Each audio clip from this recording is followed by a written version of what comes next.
Yeah. It was a massive. 332 15th Avenue, dates September 1st, 2021. I'm making this recording from the clean out here right near the sidewalk.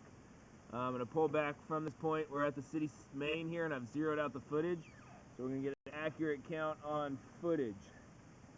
There's a jetter head in the hole. This line has a number of massive roots, which led to us being out here jetting.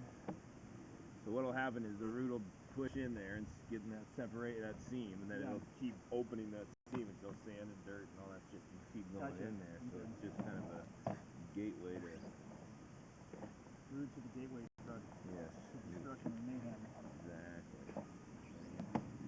There's that PVC section. Very large root on the back side of that fernicle on the PVC. Another big old sucker there.